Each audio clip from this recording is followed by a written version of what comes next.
everybody, and welcome to the General Eclectic podcast with Rod Dreher. I'm your host, Kale Zeldin, and we're back at it for our next go-around. Rod, I just see, I do read you online. I don't know if you knew that, but I see the good news that Live Not by Lies has been put out in paperback. Tell us sort of what's exciting about that and how it happened, and go from there. Well, I'm excited about it because it makes the book more accessible at a price point that's more affordable and makes it especially good for student or group study. And it's been out for 2 years. It's done really well. I mean, that's one reason it's taken so long to get into paperback because has it been 2 years? Good Lord. Yeah. Wow. I know. That's crazy.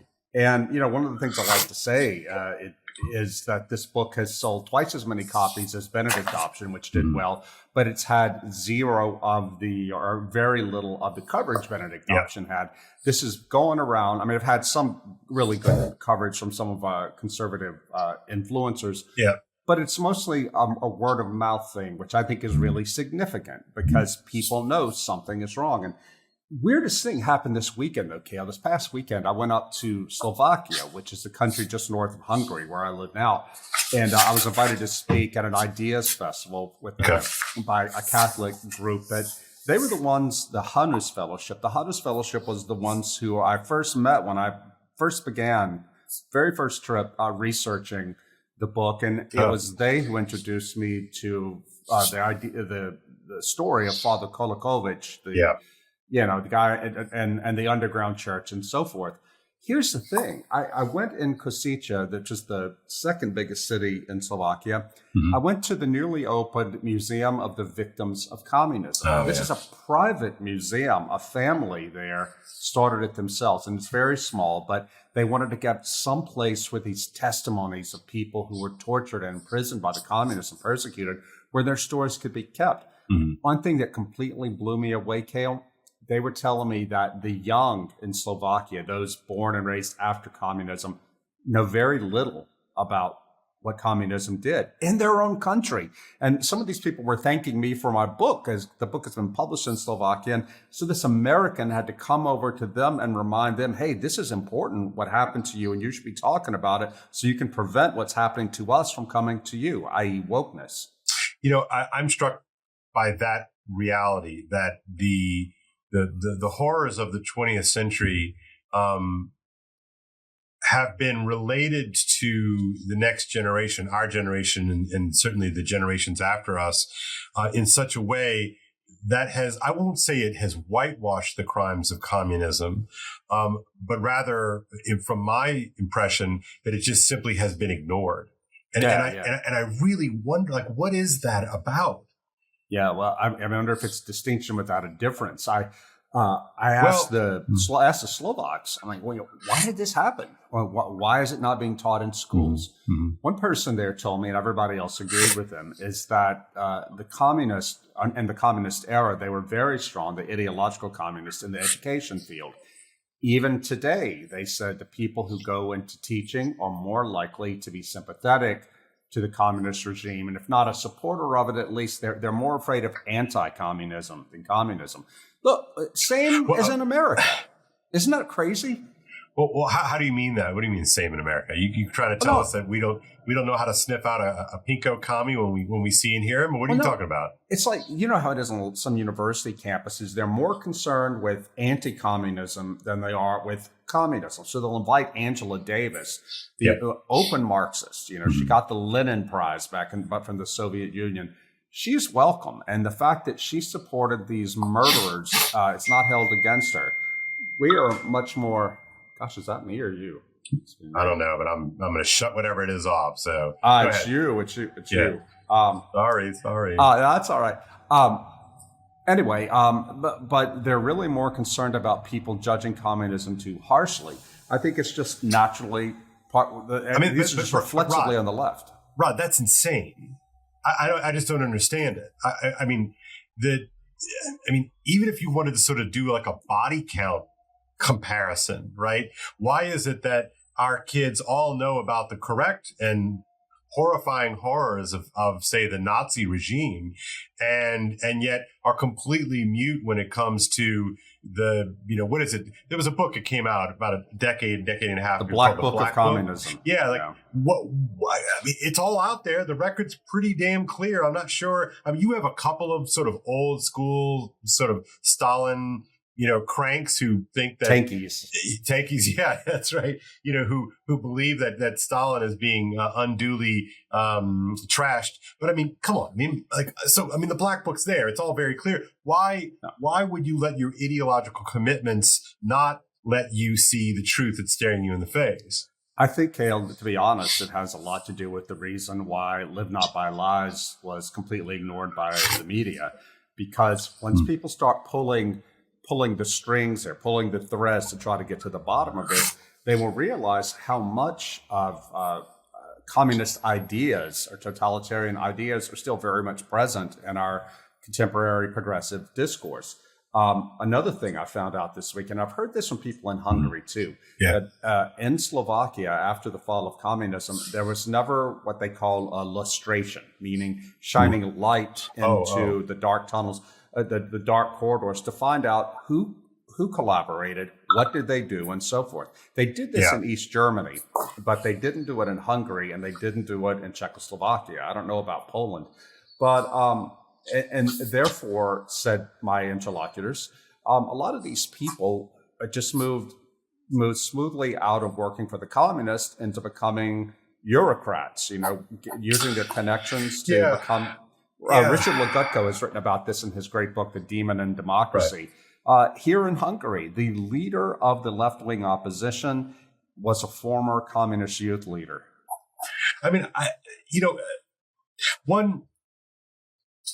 you have certain choices that you have to make in the wake of these kind of national and international tragedies, right? And I think, for instance, that the peculiar kind of work that the United States of America had to do in the wake of the utter disaster, slaughter, catastrophe of the Civil War, for instance, right? And you have, just because the Union forces, win and Appomattox Courthouse happens, you still have, a delicate situation in which you need to sort of find a way to sort of bring a nation back together, right? I mean, so it can't just be a kind of unity in name only, that it actually has to be something that is achieved, so we can even talk about that like as achieving a kind of a peace. And so I'm sympathetic to that situation where you have a corrupt system, you have a corrupt multi-generational system. So again, notice that the communist aftermath is a little bit more complicated than the American Civil War,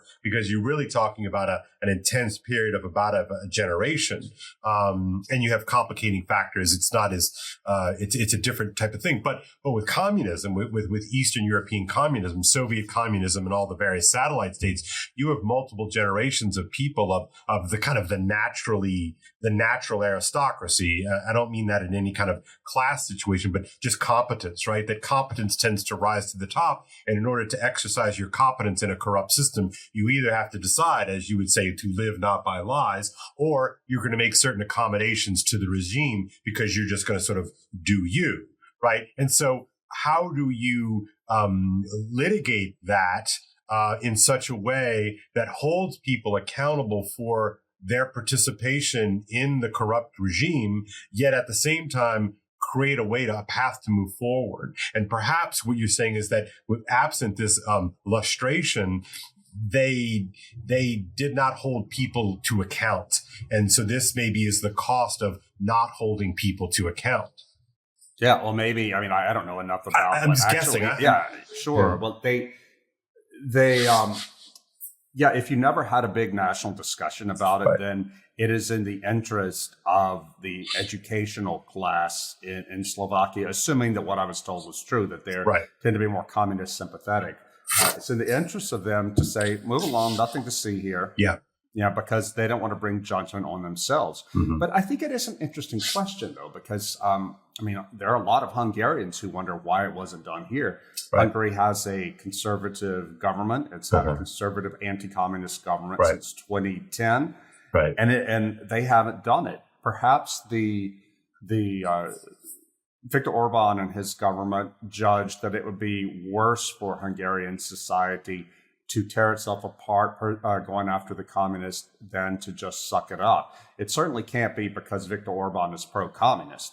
Right. But it could be a prudential decision. I honestly don't know, but I do know this. Whenever you hear American media and Western Europe media talk about, in Poland and in Hungary, they've gotten rid of the judges and have put puppets in there. These judges they're getting rid of are judges that were appointed by the communists who are still in power. Right. So what? Yeah, it would seem to me that communism poses a particular and unique challenge because, communism is a full-fledged alternative worldview, right? It's, it's not like, I used to play for Team Blue and now I play for Team Green. Like it's a whole different thing. Yeah, it's totalitarian. That's what totalitarianism is. It's like a full-on religion, political religion. And so I think about, and this might be a little bit of a stretch, but I think about why, like, for instance, my own students they have no conception of the horrors of communism, but they all know about the horrors of Nazism. And, and so they're always a little bit perplexed when I bring it up. I don't teach Soviet history. It's not my wheelhouse. But you sort of make an offhand comment about Stalin and the gulags and Siberia. These kind of jokes, and it's like, what do you like? They don't even know what I'm talking about. And there's been this sort of weird. I don't know if it's like a desire to move on. That's on the one hand, but part of me wonders if this isn't connected to, the sort of the skullduggery of, the Frankfurt School that left Germany in the wake of the Nazi crisis, but came to America and were part of sort of the anti-fascist movement here in the States. And again, notice the way that you can even kind of co-opt that. I mean, of course, one should be anti-fascist, right? But that is a far cry from being Antifa, for instance, which is certainly the grandkids of Marcuse and all of those guys. So what I mean is that that the anti-fascists were actually communists, and in communism is not the proper balancing act against fascism, right? Well, I think that's the problem. Yeah, what's interesting is that when in our generation, my generation and yours, there were plenty of anti-communist liberals. Right. Old school Cold Warriors, right? Yeah. Who did not agree with the Republican Party or the conservative movement, but they understood that communism was a direct threat to classical liberalism, the things they valued. Right. Those people seem to be gone. I haven't been part of on a college campus, as a student for many years, but you just don't see them or hear them anymore, and frankly, you don't see much about communism anywhere. And I think it's too bad because it makes sense in one level, because whatever China is, it's not ideologically communist like it is in the past. Right.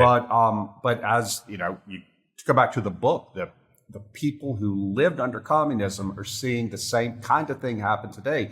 And nobody listens to them because many people on the left deny that there ever was anything to be learned from communism. I think a lot of us on the right just have forgotten out of boredom. Yeah, I wonder that too. The boredom part is a thing. But the totalitarian part to me is the terrifying element, and it seems to me that with the sort of the rise of the sort of the DSA millennial, the Democratic Socialist of America millennial, that there's either a willingness to not see the very clear connection between being a democratic socialist and ultimately a communist.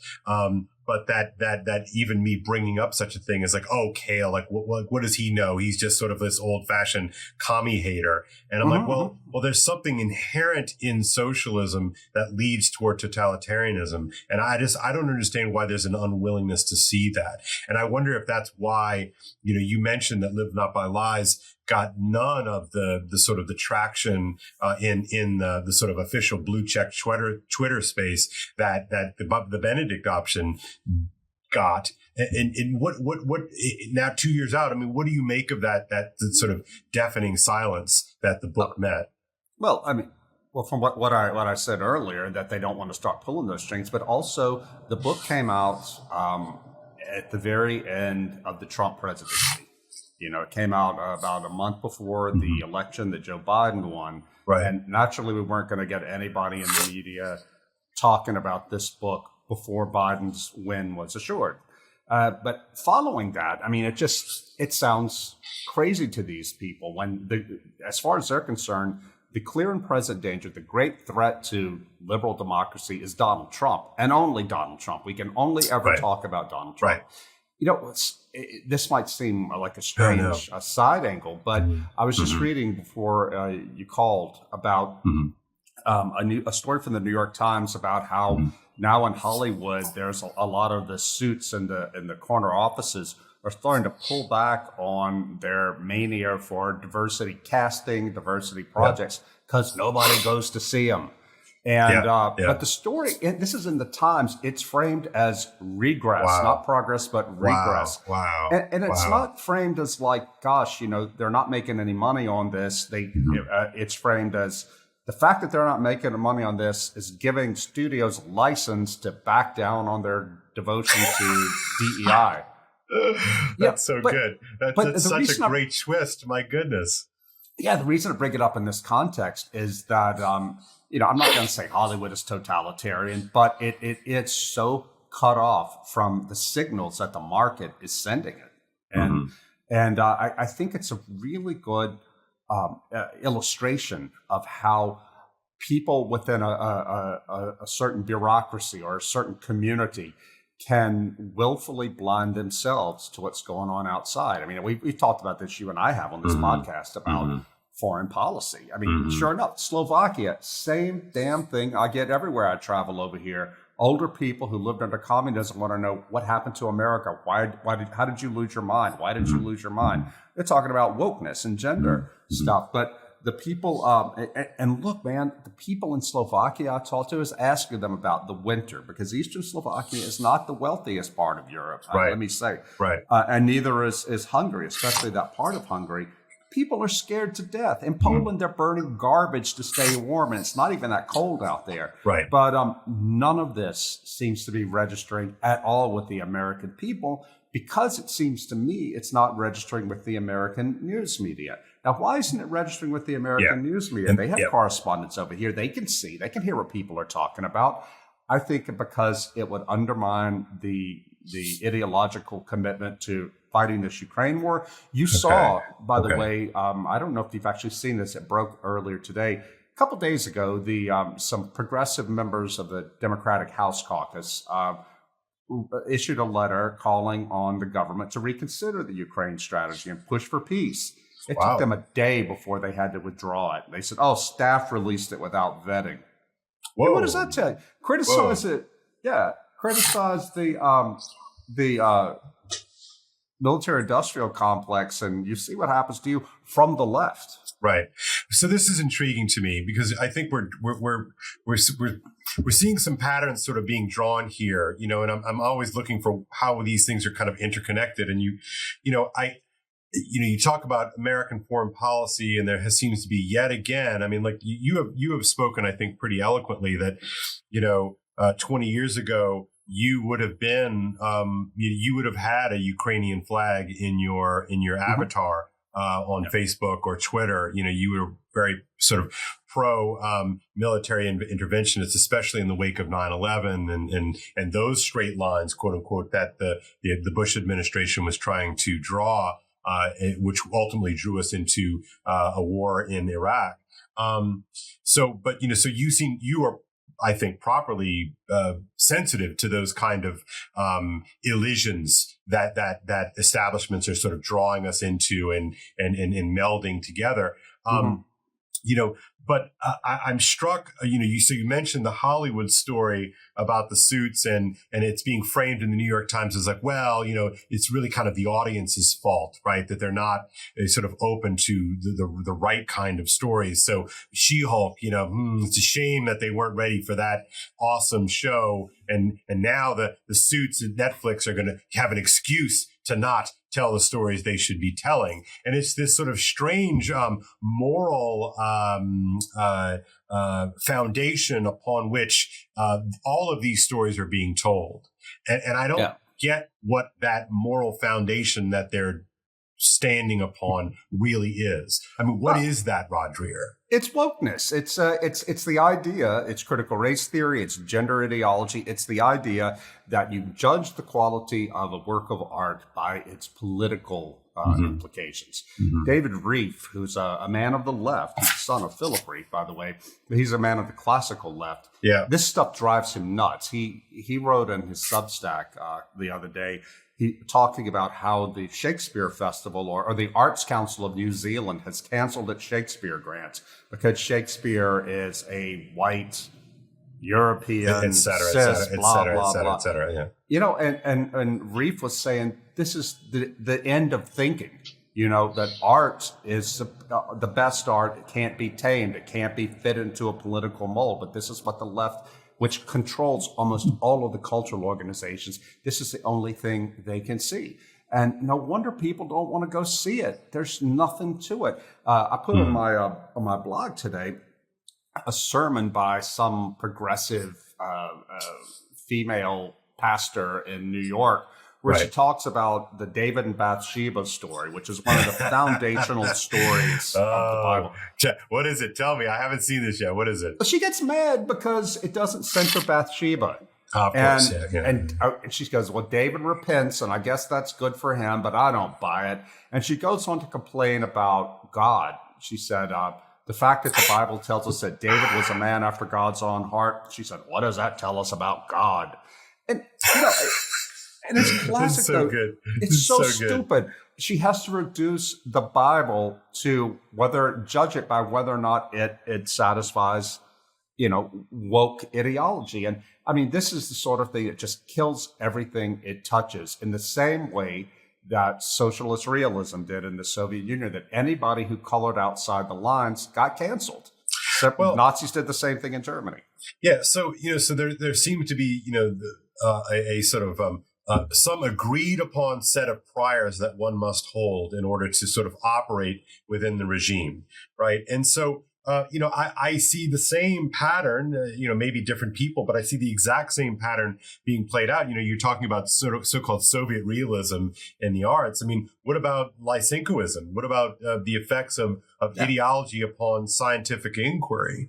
I'm seeing this, we've been told for the last 3 years or whatever to trust the science and follow the science and, Fauci is the science and all this sort of stuff. And honestly, the narrative is just, it's a load of crap. It's not real. Yeah. And, this is something that ought to really, really concern us, because for so long, I remember being told and believing it myself that, well, at least science, technology, engineering will be immune from this because it depends on real world results. Nope. See, okay. So go ahead. So here's my concern though, Rod. My concern is that 20 years ago, we were led into a war under false pretenses, right? We went into Iraq and we were told to trust the establishment. I remember, to me, the thing that really sealed the deal in my own mind, because I wanted to believe it, right? Because I was mad about 9/11, just like you, right? Yeah. I wanted to believe it, but Colin Powell goes up to the UN and lays out the case. And I'm like, this is Colin Powell. Yeah. This is Colin Powell, and I don't, and so I was like, okay, well then there it is. Yeah. They destroyed that man's reputation. Right. Yeah. Well, whatever. He participated in it. I don't know. Oh yeah, sure. But I'm just telling you that was what ultimately gave me a kind of pass, a pass on conscience. It was like, well, Colin Powell is the real deal, right? He's got moral authority. Right. And we talked about authority last episode. So anyway, so now my concern is the exact same pattern has played itself out in coronavirus. I remember when we started seeing these very strange videos on YouTube and strange corners of YouTube about the Chinese locking people up and all this sort of stuff. And I remember reaching out to you, like, Rod, this looks like pretty serious. And you're like, yeah, it looks pretty serious. And sure enough, when the NBA pulls the plug on their season because we're going to do 2 weeks to flatten the curve, and I remember being like, all right, well, this is serious. Like, we've got to be real about it. And then kind of like pretty quickly, I became a skeptic very quickly because it didn't pass my sniff test. But I'm worried that the way that the foreign policy establishment ruined their credibility and their moral authority back in the Iraq war fiasco. I'm worried that the public policy, the public health establishment, and our government establishment has done the exact same thing with the coronavirus and our COVID response. And Ukraine. When I was in Slovakia. Well, okay, right. So I'm drawing. That's what I'm saying. I'm drawing these same kind of lines. Yeah. I was talking to a guy in Slovakia. He said, what drives me crazy about this whole war issue is, he said, in my country, again, talking about Slovakia, he said, we can't even talk about this. We can't talk about how the war started. Anything that anybody raises in public that says maybe this is not 100% a case of monstrous evil Russians invaded Ukraine, any sense of complexity gets immediately shouted down. You're tagged for being a Putin apologist. Just last week, somebody sent me this. I saw that Jonathan Last of the Bulwark, formerly the Weekly Standard. Hold the Bulwark, because I have something I really want to talk to you about specifically as regards to the Bulwark. But you're talking about Last, the Bulwark, Ukraine. Go. Yeah, maybe it may be the same thing. No, it's Jonathan Last called me and Gladden Papin, who was one of the integralists. He's over here in Hungary too, teaching. Yeah, he called us both fascist. I mean, he said, I use that word advisedly, simply because we find some things we like about the government of Viktor Orban. So this is coming from that crowd, the same crowd who were cheerleaders for the Iraq War. It is a compliment to be called a fascist, but it just shows how they work. David Frum did the same thing in 2002, unpatriotic conservatives. And now they're doing the same thing to anybody who questions U.S. policy toward Ukraine. Do they have no shame, Rod? I mean, I don't get... I honestly, how can they be doing what they're doing? There was no lustration. Well, there was no interesting, right? So interesting. No, who lost their job because of that? Who lost their job because of that? I mean, you could say, well, you advocated for the war too. Yeah, I was a low-level National Review writer, and I owned up to it when I realized the mistake I'd made. But the big architects of the war, who were they? People like Bill Kristol, Paul Wolfowitz, the whole staff of the Weekly Standard. From. Now Frum is backing a war that liberals like Ann Applebaum support. He's the toast of the town again. The same guy who invented the axis of evil thing. And it's just, we never seem to freaking learn. Just over the weekend, I saw a report from CBS News from the Romania-Ukraine border. The 101st Airborne is exercising in case they get called into Ukraine as part of a multinational force to confront the Russians. God, it's like this, Rod, it's the same bloody thing. Like, it's so, I can't, I'm like, I mean, these are the moments, right? And this is the moments, like, I know, I teach English at a boarding school in Rhode Island. Okay, this is not even my milieu, and yet it just seems so clear if your eyes are open to see the exact repetition of a pattern. I just don't understand it. That you talk about this lustration thing, and it's like, so I think about like the Bulwark, right? And I know it's probably pretty easy to sort of crap all over the Bulwark people, and as sort of the anti-Trump grift, but it really does bear. And I know you don't like to do this kind of trash talk because you're in sort of the pundit circles in a way that I'm not involved in. So maybe it's easy for me to talk about this, but I have to ask. You look at like things like the Lincoln Project, and you look at things like the Bulwark. And, these are, they're so outraged by the horrors, the actual horrors and the future horrors of somebody like Donald Trump, that they are going to, strike out on their own and save the republic. And I have to wonder, what exactly are they a bulwark against? I honestly, I really mean this. What are they protecting? Against unemployment for people who have lost any influence in the conservative debate today. That's what they're a bulwark against. But, there's a lot of money on the right. And a lot of the people who gave money tend to be normie conservatives who are appalled by Donald Trump. I've got no problem with that. But I'm like, really? Funding the Bulwark? That's what you want to do? Because those guys they're not in touch at all with what's happening on the right. And look, I fully support them. If they believe that there's a principle at stake, I want to see debate. But calling people fascists? But this is exactly my question. What exactly is the principle? I don't understand what the principle is, Rod. And so, for instance, 2 days ago on the Bulwark, they came out, against Ron DeSantis. Fine, be against Ron DeSantis. I don't give a whatever, right? But on the grounds that he is harming trans kids. This is on the Bulwark, and I'm like, what? Again, what are you protecting? Well, I think we see the truth here, which is that a lot of the Washington establishment conservatives going way back are in fact social liberals, and they knew that they had a very they had a delicate game to play, because look, it's hard if you live in the city to hold on to conservative ideals around homosexuality, around race, and all that. I'm talking about classical liberal ideas about race, which are now considered racist by the progressives. Right. If you work in a place like DC, it's hard to hold on to those. And so you do this little weird dance where you say what you need to say to get elected when the room's back home. But when it comes down to it, you're not going to do anything. This is why, Kale, I've mentioned this before, and it's worth bringing up again.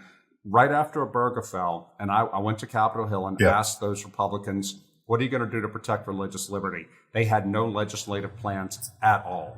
None. That told me exactly what the Republican Party stands for. It gives lip service to social conservatism, but in the end, it's all about wars to extend American hegemony overseas and tax cuts to strengthen big business. That's it. And then came Trump. Have I depressed you? No, well, yeah, of course. I mean, that's what this is all about, Rod. This is sort of to make sure that I don't get too excited about anything. No, but I guess you said that there's a lot of money on the right, but is this where the money and the energy on the right is? I mean, the Bulwark was full of firm. I don't understand that. I don't understand what that has to do, for instance, with dealing with the quote existential threat from Donald J. Trump. I don't understand it. So to me, it's a revelation. It's an unveiling of some much darker underbelly than I guess I had posited. Yeah. Well, and here's something that this tells you, Kale, why people like Chris Rufo and Matt Walsh and others have been so much more effective at pushing social conservative policy goals than anybody in the Republican Party or in the official organs of Conservatism Inc., any of the think tanks, for example, because Rufo and Walsh and Libs of TikTok and Christina Buttons and Billboard Chris and all these people, some of them don't even consider themselves to be on the right. They've gotten their butts out there and gotten on the ground, and they fight. They believe in something. They believe in something that very few of the official Republicans seem to believe in. Okay, so, you saw Rufo this week. The fantastic piece he did. Yeah, no, it was amazing. Rufo, it's in the description below here. It's something he published in City Journal, I believe. Drag Queen Story Hour. Talking about the origins of Drag Queen Story Hour and the great blessing of liberty that we are supposed to support and both support, affirm, but also pretend is not real. Apparently, right? In other words, it's not real. But when it is real, it's great that it's happening, right? It's sort of this classic thing that, you've been talking about for years, right? But it would seem according to his reportage, that the drag queen story hour is in fact part of the very same movement to dismantle and disrupt, white cis heteronormativity, as they like to claim, family, bougie, all that sort of stuff, right? So again, I want to go back to the Bulwark just for a second. So what the Bulwark is protecting, in essence, then, is that, like, how is that part of this sort of existential threat that Donald J. Trump represents to, quote unquote, our democracy? I'm struggling here. I don't know enough about the ins and outs at the Bulwark. I don't pay attention to them, frankly. They've ceased to matter. I don't know enough about them to speculate. But what I found, hang on, let me finish. What I thought was so interesting about Chris Rufo's credible piece, you've got to read it, is it completely demolishes the claim made by Drag Queen Story Hour promoters and the media that, this is just innocent. It's about expanding the tolerance of people and all that. Mm-hmm. That's wrong. Rufo shows by using the actual quotes from the leading queer theorists that this is 100% about queering the imaginations of little children. By that, they mean making the children open to all possible explorations or expressions of sexual desire and identity. And ultimately, says Chris Rufo, pedophilia. Because, Go ahead. Yeah, ultimately leading to any kind of sexuality that is not, in essence, procreative and life affirming, right? It's always, always, always about self-extinction through the rendering of various sexual acts as unproductive. I mean that very literally, right? It always breaks the same way. Here's the thing, though. The person who wrote about the great founder of all this is a woman named Gail Rubin, a lesbian queer rights advocate. And she wrote in her foundational 1984 essay about all this, she's the founder of Queer Studies, that she was defending the poor, persecuted, minor-attracted men who want to have boy lovers and all that. Amazing. This is not hidden anywhere, but where are the damn Republicans? This stuff is taking over our country. Or just conservatives, Rod. Conservatives. Pastors. We're pastors. Yeah, we can rag on the Republicans, and we should, of course. This is such a no-brainer issue if they have the guts to sort of talk about it out loud. But it's their silence, right? Their silence. But what I don't understand are the conservatives. Who do you mean? Who are you talking about? Just like, fine. You've got Chris Rufo, Matt Walsh, you talk about it. I had the temerity to talk about it on Twitter over the weekend and got swarmed by all the crazies, which was very funny on Sunday. But I don't see a lot of sort of conservative pushback. Nor any kind of conservative curiosity, like where does all this stuff come from? Yeah. Well, weirdly enough, in England, you have much more pushback coming not from conservatives, but from the trans-exclusive radical feminists, the dreaded TERFs. Right. So we certainly can't get our feminists, our lesbian feminists, interested in it because we can't even get mainstream conservatives. I think everybody is so afraid to open their mouths. Well, guess what? If you're afraid to open your mouths, and you're going to keep seeing more and more of our kids, especially our daughters, being dragged into this cult. Heather Hying, she has a podcast with her husband, Brett Weinstein, called the Dark Horse Podcast, and she publishes a Substack. And I think it was yesterday or the day before, she came out with a piece basically saying, mothers, and I'm talking specifically to mothers, fathers, of course, too, but mothers, are you going to sit back here and watch your children get destroyed by this corrupting ideology? Are you going to, can you imagine having a conversation with your daughter 20 years from now in which you're going to be able to look them in the face and say, yeah, I allowed you to sterilize yourself, before you turned 18 because I wanted to affirm whatever, affirm your felt sense that you're not really a girl, that you're really a boy. And it was a really hard-hitting voice. And Heather Hying, for those in the audience who don't know, Heather Hying is not a conservative, Okay, she herself calls herself an old school lefty. She taught at Evergreen State. Yeah, fine. The woke mob chased she and her husband out of the place, and so maybe she's sort of motivated by animus. But they didn't make her conservative. Exactly, they didn't make her conservative, and she says that the piece is it's a public service announcement to the mama bears, and this is how she opens up the piece. I really do think it's worse. She says, "This week, the president of the United States sat down with a young gay man who has risen to fame cosplaying as a girl. During more than 220 days of being a girl, Dylan Mulvaney has embodied and embraced an array of regressive stereotypes of femininity, proudly wearing ridiculous shoes, learning how to be catty, flouncing down a fashion runway. He even famously referred to the genitalia he does not have as a Barbie packet. Barbie pouch. Sorry. During his audience with the president, Mulvaney talked about gender-affirming healthcare, which includes puberty blockers, cross-sex hormones, and surgery.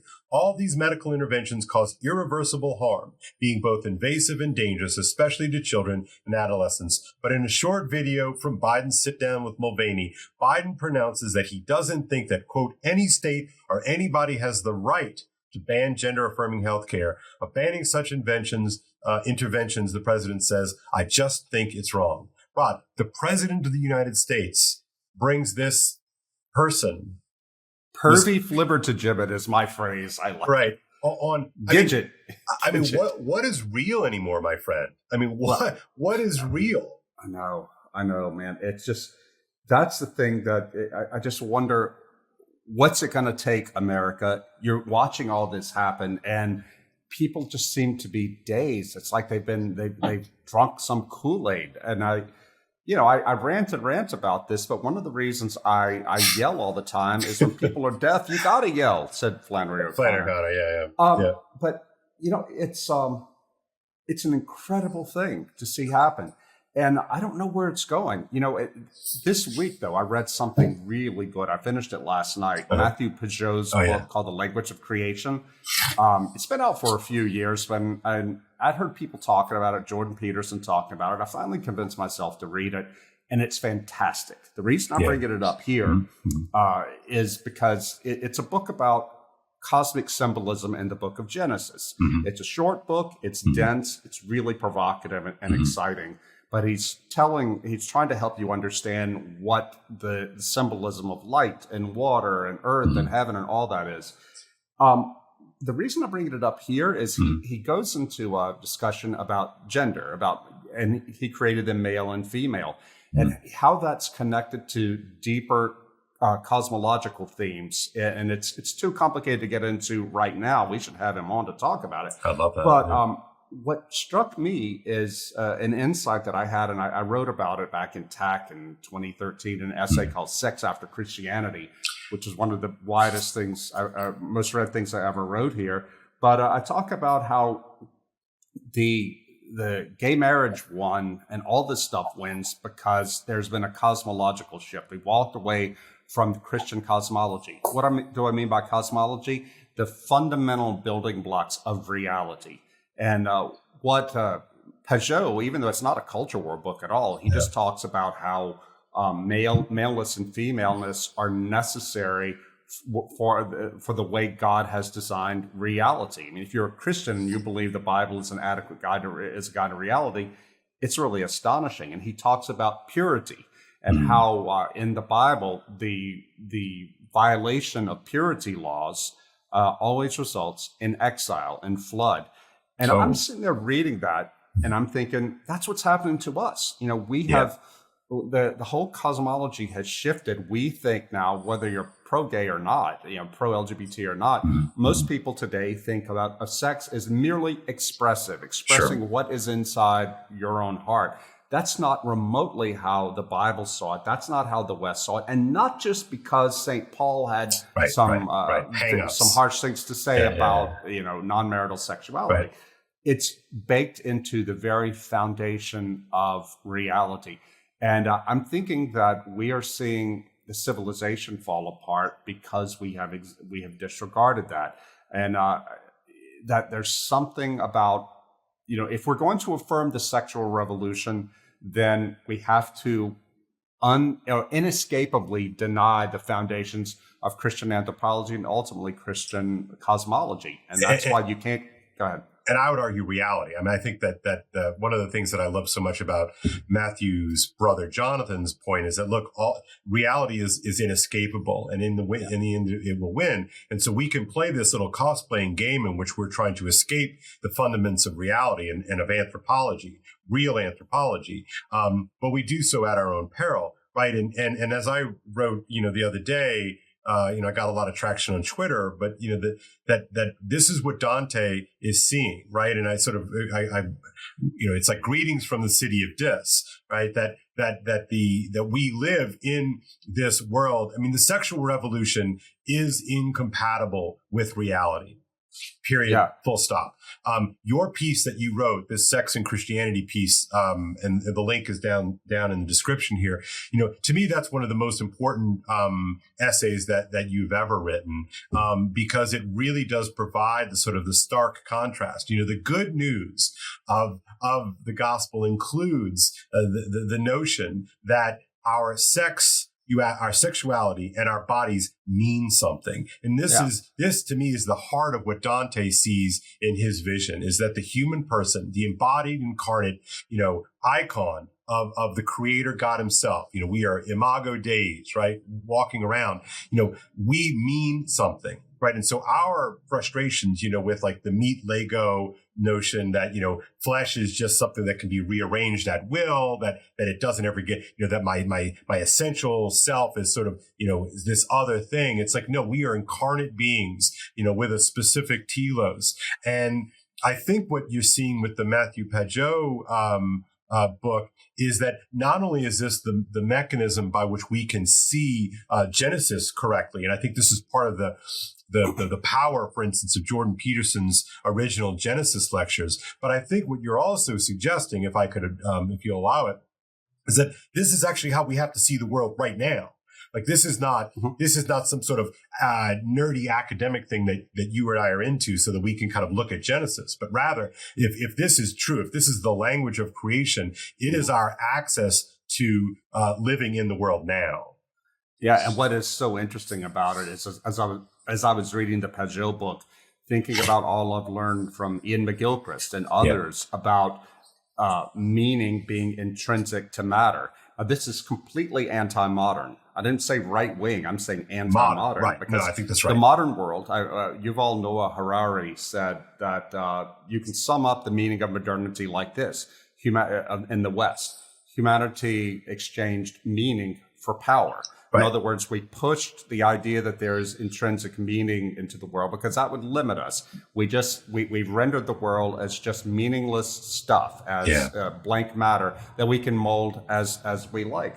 And that was such a paradigm shift that it has led us to the sexual revolution ultimately.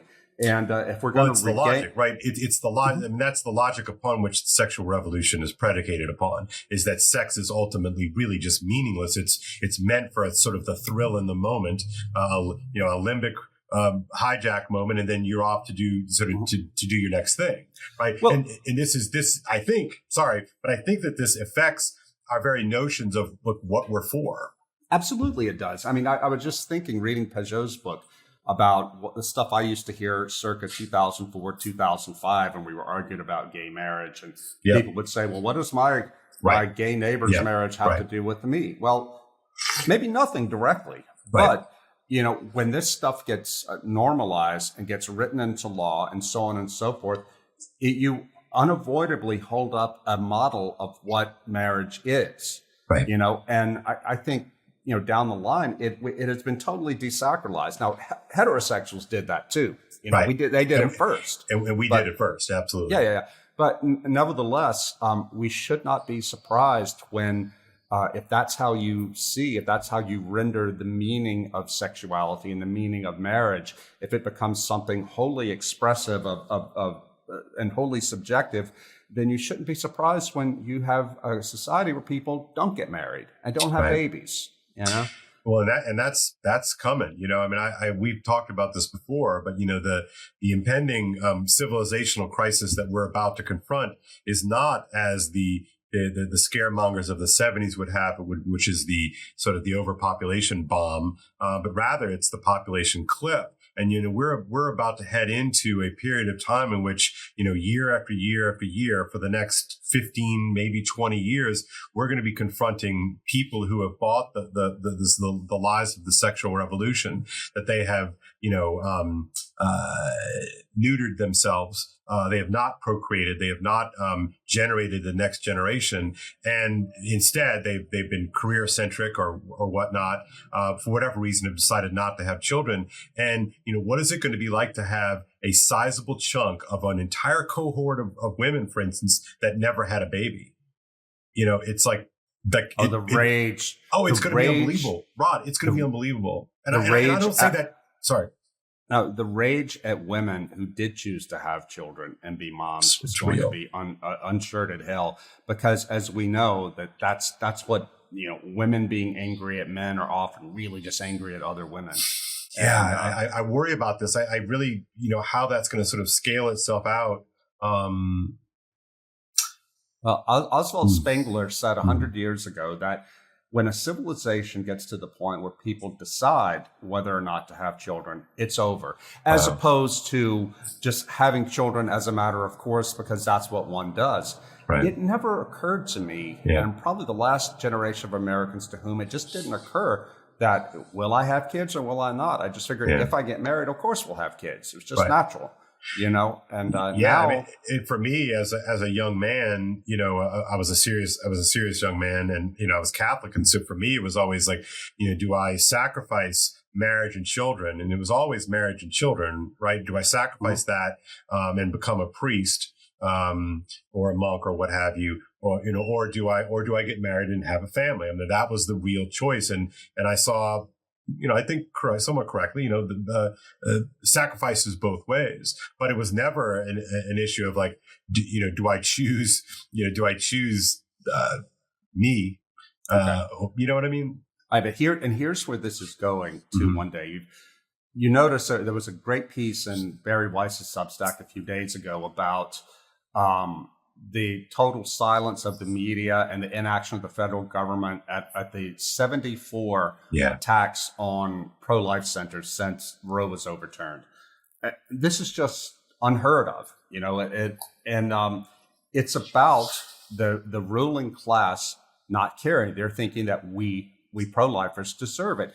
Just today, there was a story here in Europe that the European Court of Human Rights overturned the conviction of a French feminist who, some years back, crawled up onto the altar at a church in Paris during Christmas carols. They were singing Christmas carols. She crawled up on the altar, pretended that she was the Virgin Mary, pretended to abort Jesus. She used like organs, like I think calf's liver, to be the fetal Jesus, and then she peed on the altar. She got arrested, convicted in a French court. The European Court of Human Rights overturned that today.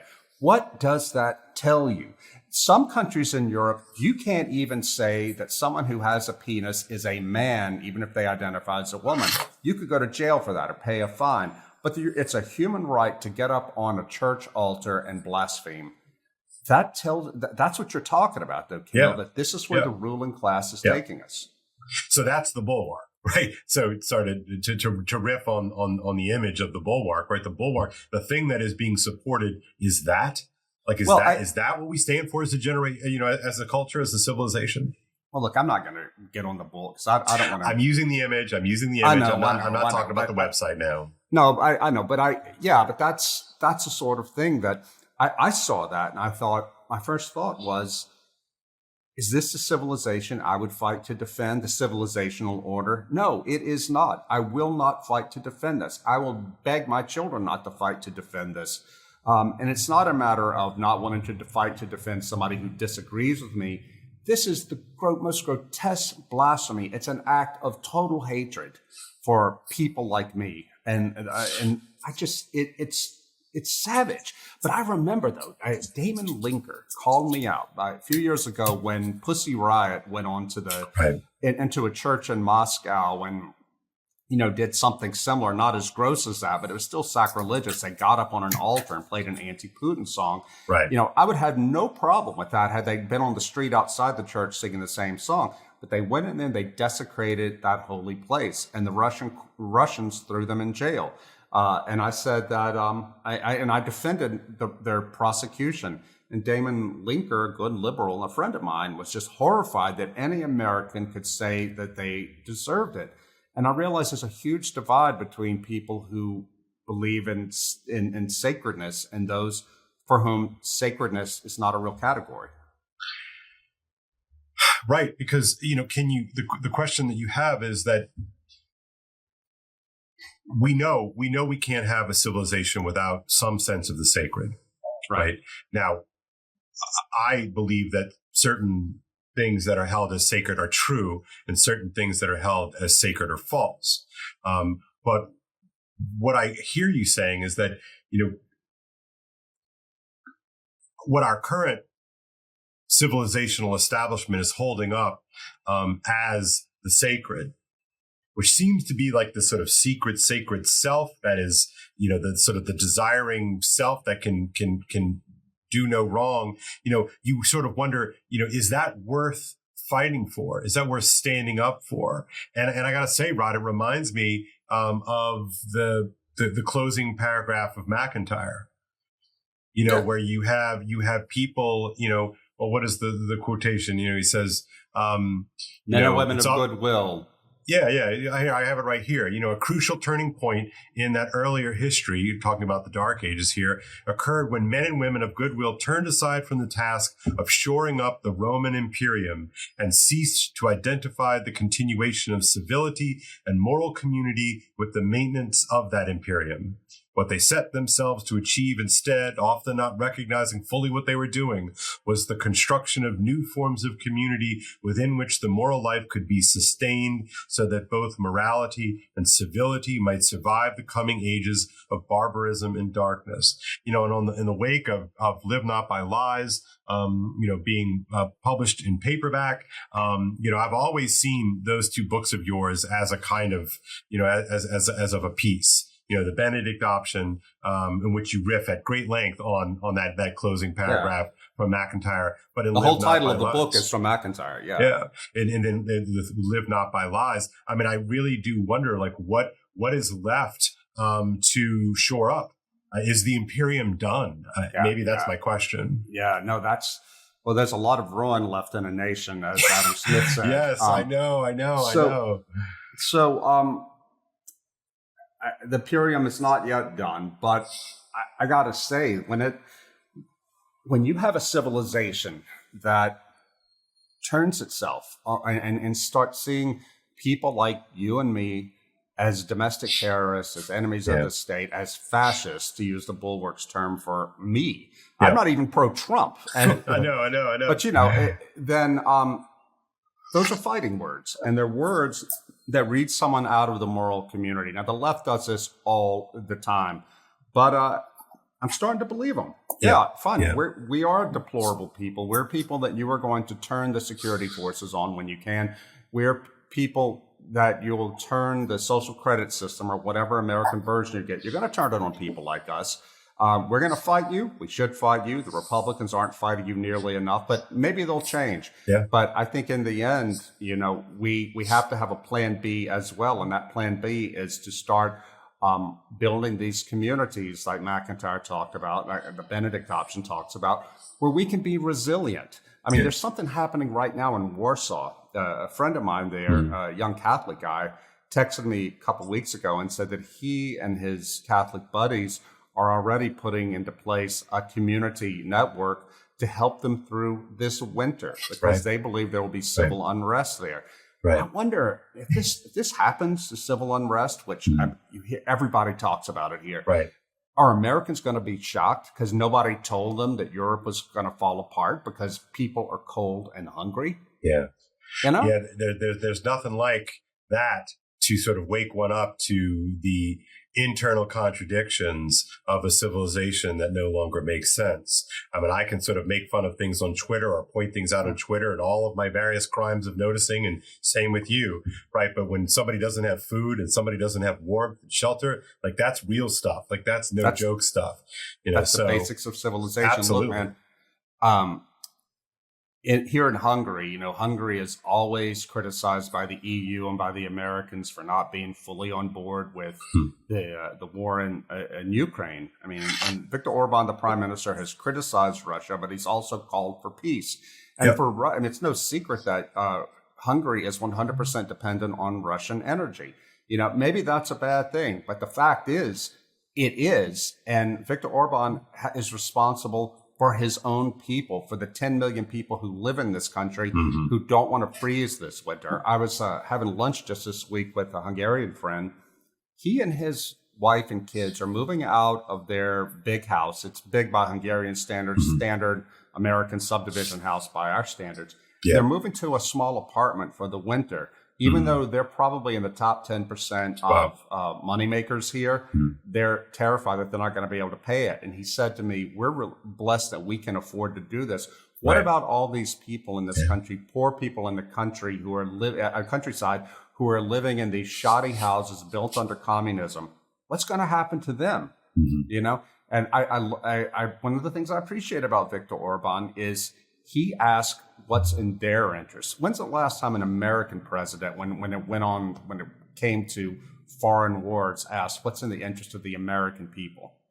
Well, and beyond the sort of the patois of caring about, the working men and women of America, when's the last time any of our politicians have had a real conversation with a real person who's had to struggle over paying an energy bill or a cell phone bill or a gas bill or a car note? Like you just sort of wonder, the disconnect has become so large and exacerbated. And I think so much of this has sort of been exposed and is going to continue to be exposed. And if we reach this sort of crisis point, as you're predicting, not just you, but other people are predicting, we're in for apocalypse as unveiling, as you are fond of pointing out. Sure. I mean, this revelation will be real. So we're going to have to see where we wind up on that. So, all right. Well, look, Rod, we have hit our mark here. We have other things we have to do today. So, anyway, can I tell you what I'm going to do? Yeah. Can I tell you? Yeah. I'll be going. I'll be taking cold medicine and then going to dinner with Andy No.